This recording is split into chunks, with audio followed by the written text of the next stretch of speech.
il est temps de plonger dans la mission. Vous êtes prêts ? Direction Madagascar, cette grande île rouge au large des côtes du Mozambique. Dans la petite ville de Tanzumwa, à des heures et des heures de route de la capitale, un foyer pour personnes handicapées attend Gwenaël. Tout juste diplômé d'une école d'ingénieur, Gwenaël part en mission avec une vision propre de ce qu'est la vie professionnelle. Sur le terrain, au contact du partenaire, au contact des personnes aidées dans le foyer, il va découvrir une autre façon de vivre sa vie professionnelle qui changera son regard de retour en France. Gwenaël, la parole est à toi. Akuliabe, Tungashua. Quand on était à Madagascar, on était toujours accueillis par ces mots. Ça veut dire comment allez-vous et bienvenue. C'est les premiers mots qui nous ont dit et même à chaque fois qu'on se rendait chez quelqu'un, on était accueillis par un Tungashua. Je m'appelle Gwenaël Kéran, j'ai 26 ans, j'habite aujourd'hui à Angers. Je suis parti avec Fidesco en 2019 dans le sud-est de Madagascar, dans un foyer qui s'appelle Tanzumwa, qui permet à des jeunes handicapés d'avoir une formation professionnelle. On a été envoyés avec un binôme, on était 2 gestionnaires pour le foyer de Tanzumwa. Je connaissais pas du tout mon binôme avant, donc c'était Pierre. On s'est connus, on n'était pas dans la même session, donc on s'est connus au mois de avril-mai à peu près, lors d'un week-end de préparation. Et après on est parti pour 1 an de binôme, à la fois de colocation et aussi de travail, puisqu'on avait le même métier, le même bureau, qu'on se répartissait tous les jours. Le fait de partir en binôme, pour moi, c'était important de pas partir seul. J'avais pas envie de me retrouver seul dans un pays loin de chez moi, loin de mes habitudes et de mes codes sociaux. Donc c'était important pour moi de partir avec un binôme. C'est une des raisons pour laquelle j'ai choisi Fidesco. Et en revanche, le fait de pas le connaître, pour moi, ça faisait partie de l'aventure. Et c'était un élément en plus à découvrir et pour vivre la mission. Dans la mission, il y a différentes périodes. Il y a eu des hauts débats avec le binôme, forcément.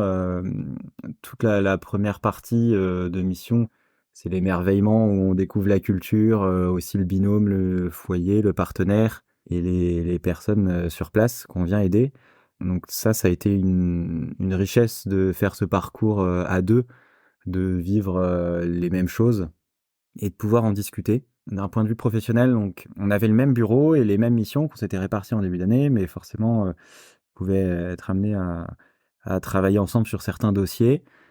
Ça a été un apprentissage pour apprendre à travailler ensemble, puisque on n'avait pas forcément la même manière de travailler. Ça a été une découverte, des moments plus difficiles et aussi des beaux moments.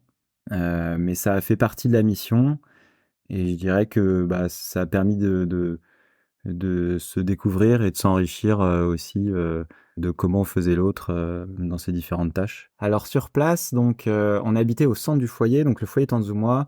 Il faut s'imaginer plein de bâtiments à l'entrée d'un gros village ou d'une petite ville de quelques milliers d'habitants en pleine brousse à Madagascar. Donc la brousse, c'est une route qui passe au milieu du village et autour plein de maisons en bois construites autour de cette route.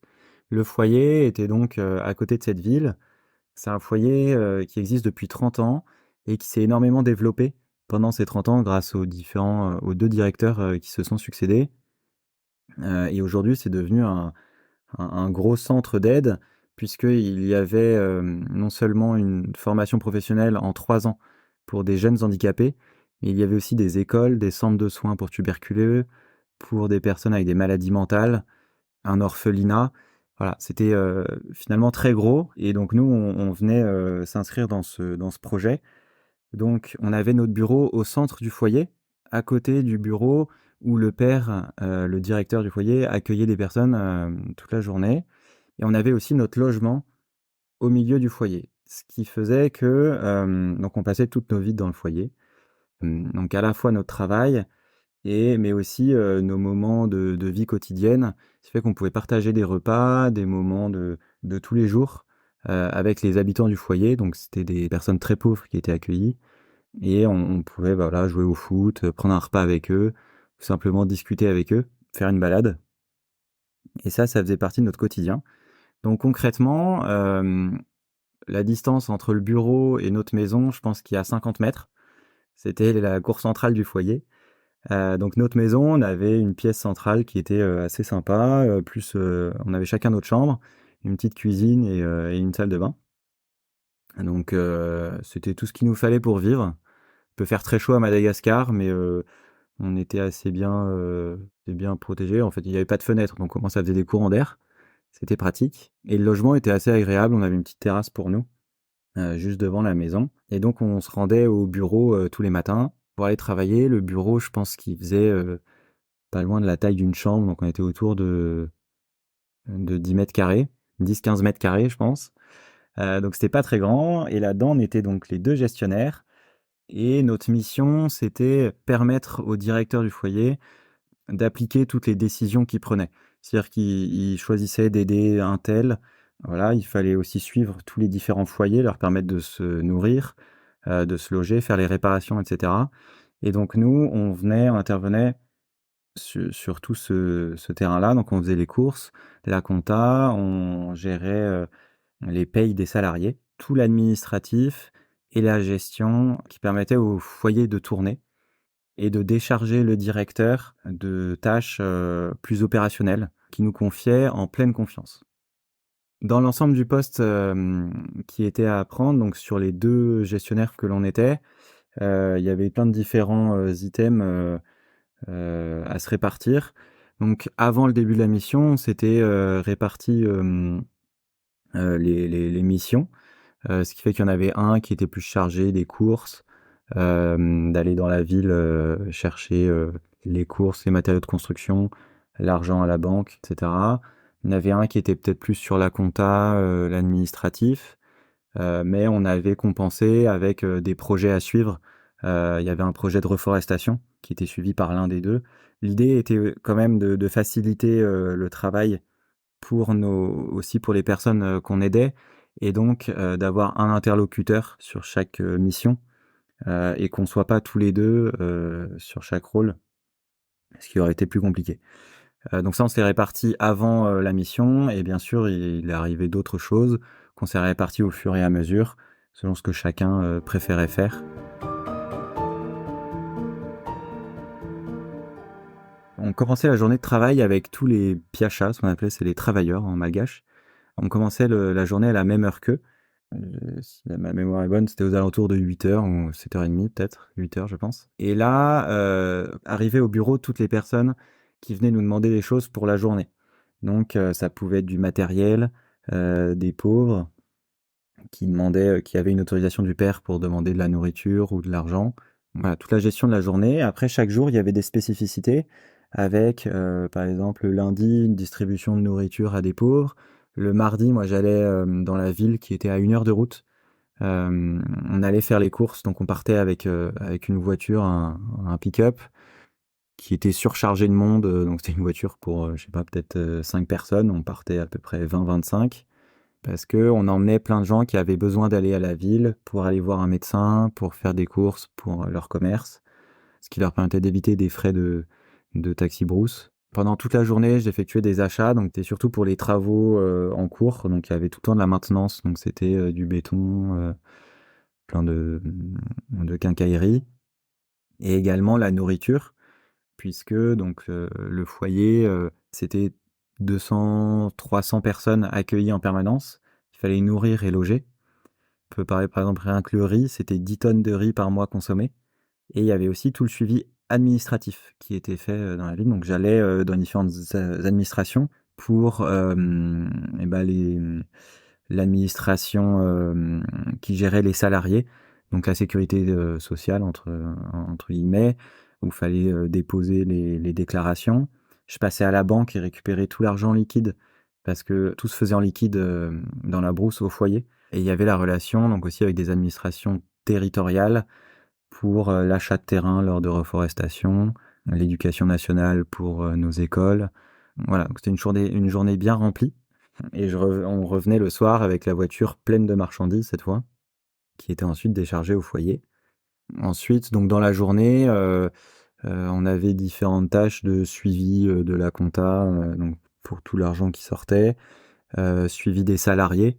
répondre à leurs demandes de congés, d'avance sur salaire, et cetera, et tous les projets de construction en cours. Donc là, pour le coup, on pouvait sortir du bureau, c'était le but aussi, hein, de sortir du bureau, de pas être seulement derrière son écran, poursuivre les projets en cours. Donc ça pouvait être aussi bien des projets sociaux, avec une cantine qui permettait à des enfants d'avoir un repas au moins tous les jours.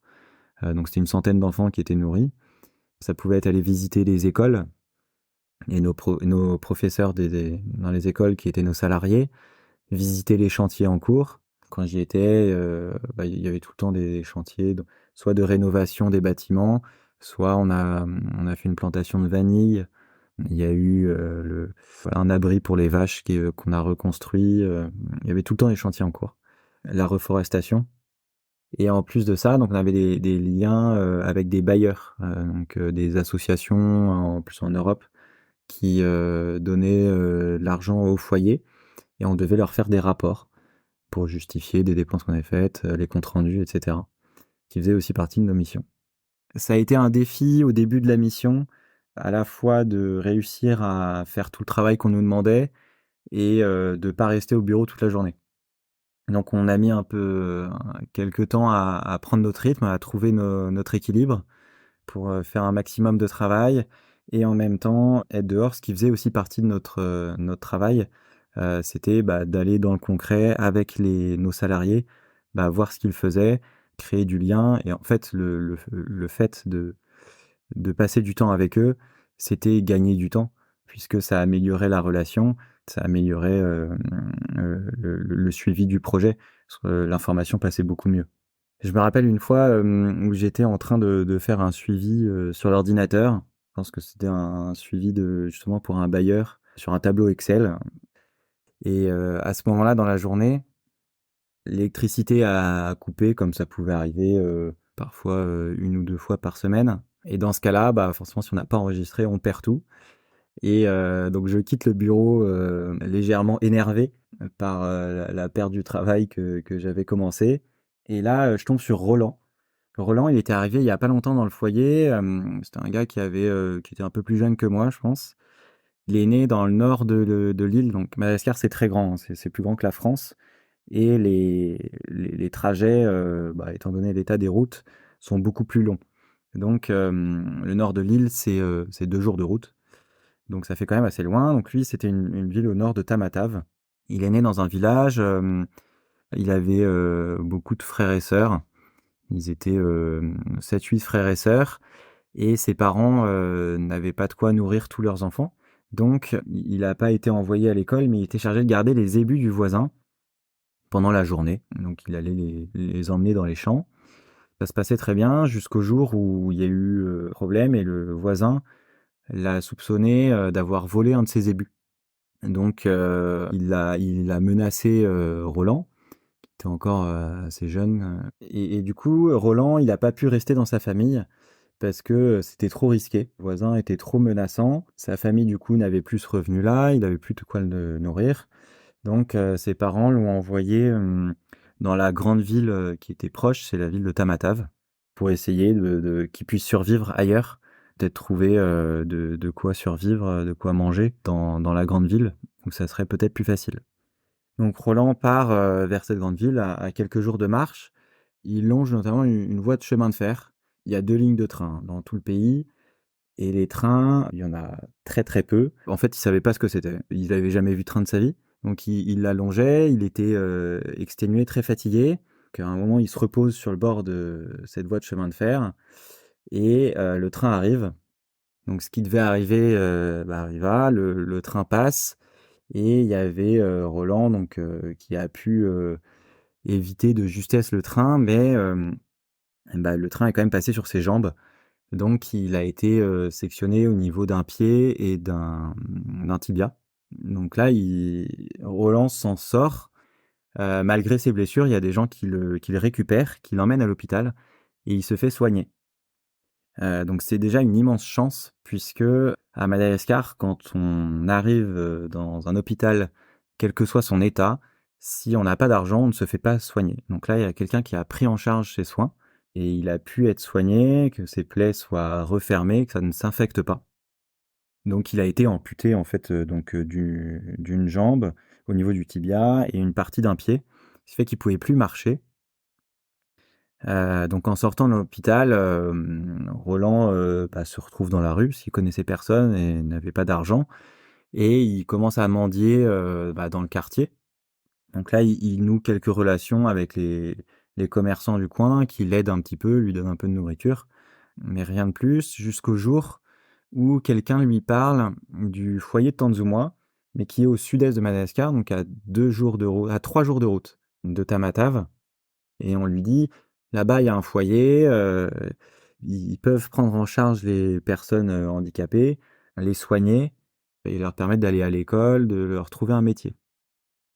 Donc il entend parler du foyer et dans le même temps, il trouve quelqu'un qui lui paye les frais de transport, parce qu'évidemment, il n'avait pas les moyens pour faire le transport et il a la chance d'avoir, quelqu'un qui lui paye ses frais, donc il fait les 3 jours de route jusqu'au jour où il arrive au foyer. Donc c'est le père qui l'a vu arriver, le père Emeric, qui est directeur du foyer, qui le voit arriver en sortant du taxi brousse.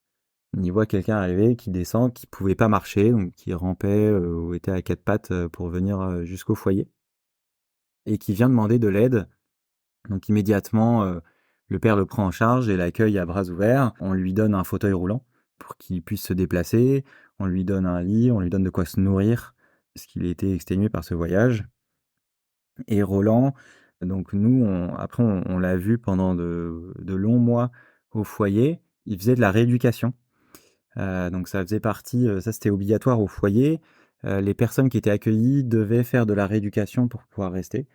Et cette rééducation faisait vraiment des miracles finalement, parce que nous, on voyait au fur et à mesure les nombres de fauteuils roulants diminuer et les gens à nouveau marcher. Donc c'était fabuleux. Et Roland faisait cette rééducation.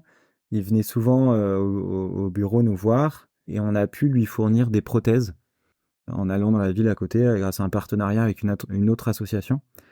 Et on a pu lui fournir des prothèses et des chaussures orthopédiques que l'on fabriquait nous-mêmes au foyer avec des salariés. Avec de la rééducation, il a pu réapprendre à marcher.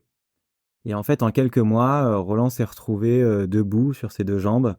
Au début, il avait une béquille, puis après, il en a plus besoin. On ne pouvait même plus savoir qu'il avait eu un accident, qu'il y a quelques mois, il était incapable de marcher. Et quelques mois après, il avait des baskets, un pantalon, et on savait pas qu'il avait eu cet accident avec le train. Et pendant toute cette période de rééducation où on le voyait au foyer, donc le père nous avait expliqué son histoire. On était choqués par cette histoire et on se disait: «Mais comment autant de malheur peut arriver à un seul gars qui avait rien demandé?» Et en même temps, donc ce jour, tout ça pour revenir à ce jour où je sors du bureau, il y a une coupure électrique et je tombe sur Roland qui, une fois de plus, avait un immense sourire et je me dis: «Mais comment il fait lui? Il avait pourtant rien pour être heureux et il a un immense sourire. Il est content tous les jours. Il avait l'air d'être heureux au foyer et de s'amuser avec les autres. Et moi, j'étais énervé par mon ordinateur et là, je me suis dit qu'il fallait un peu lâcher prise et prendre du recul et que l'essentiel, c'était peut-être plus d'être avec Roland, avec les personnes accueillies, plutôt que de s'inquiéter pour ce tableau que j'ai dû refaire après quand même, hein. Mais au moins, j'avais eu le sourire de Roland qui m'avait remis la pêche pour la journée. Alors ça a été un des moments marquants de ma mission. En même temps, c'est tout au long de cette mission où je pense que j'ai été transformé au fur et à mesure, sans forcément d'ailleurs m'en apercevoir, pendant la mission.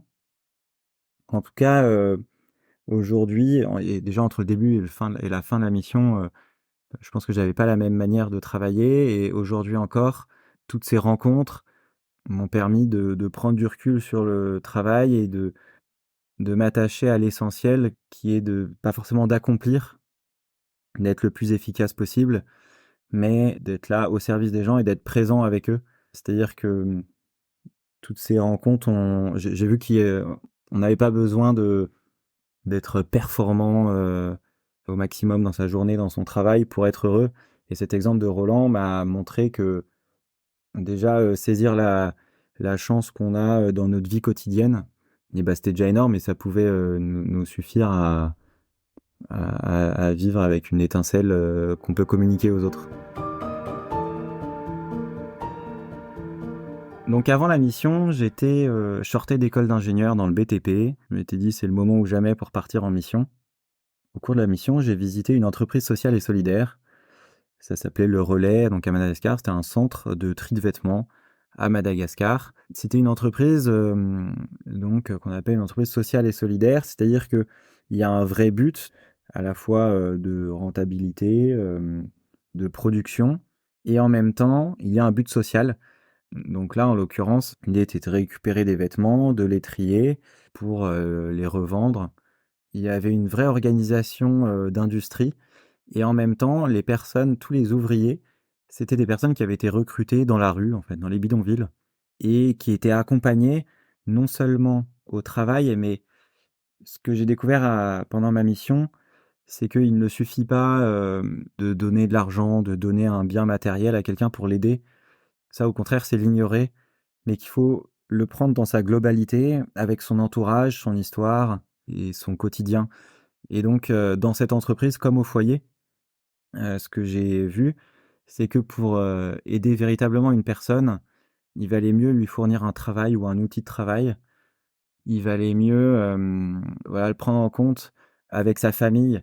S'il a des enfants, et ben, est-ce que ses enfants peuvent aller à l'école? Comment est-ce qu'il se nourrit? Où est-ce qu'il habite? Est-ce qu'il a une habitation digne?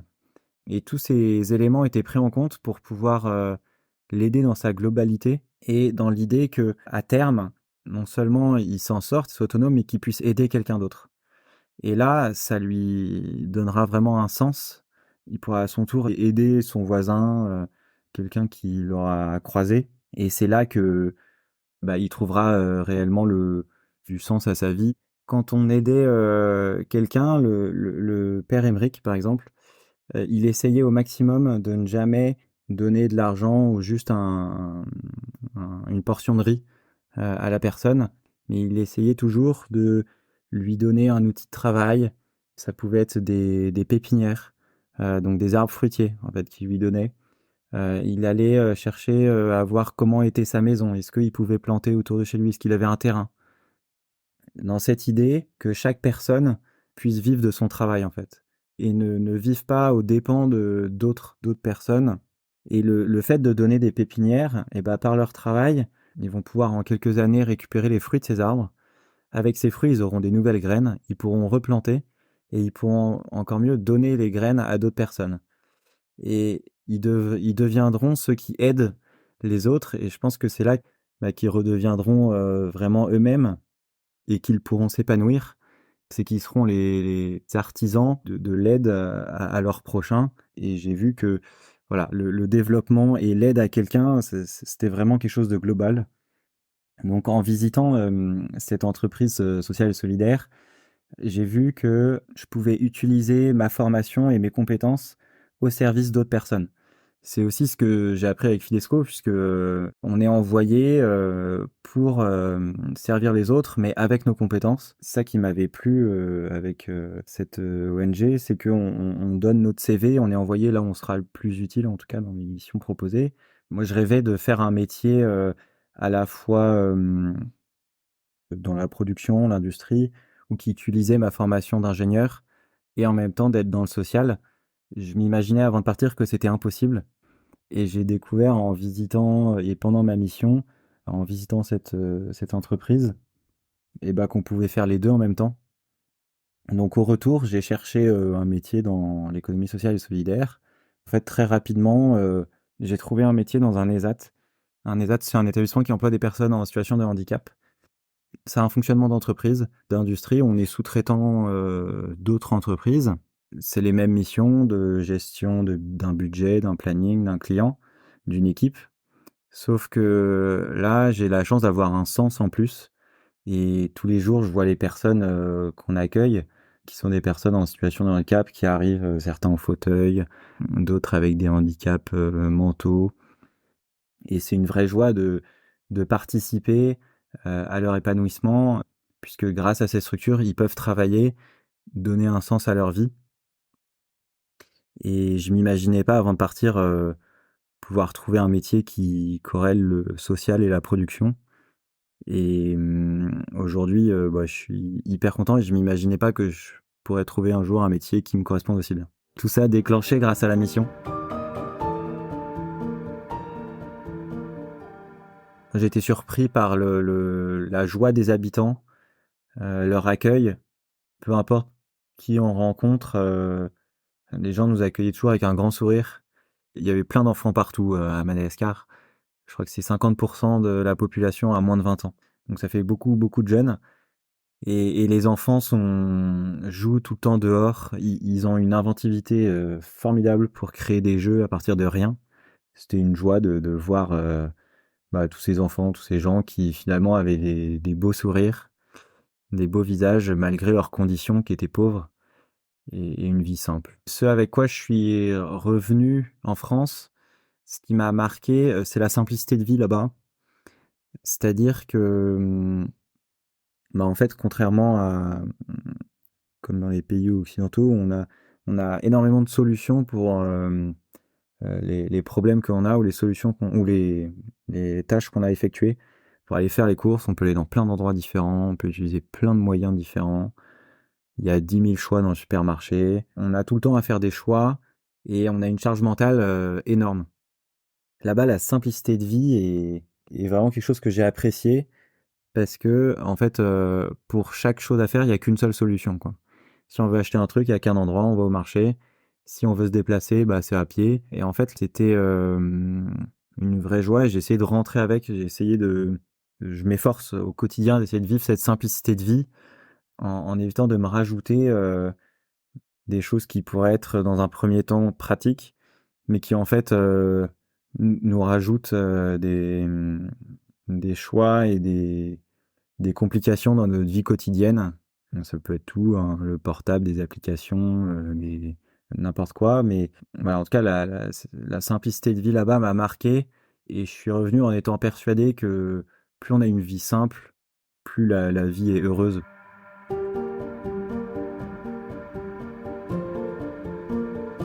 Vient l'heure de quitter Madagascar et de revenir à notre quotidien. Merci Gwenaëlle de nous avoir emmenés avec toi dans ta mission, de nous avoir fait découvrir ces personnes incroyables qui ont marqué ta façon de penser ton travail.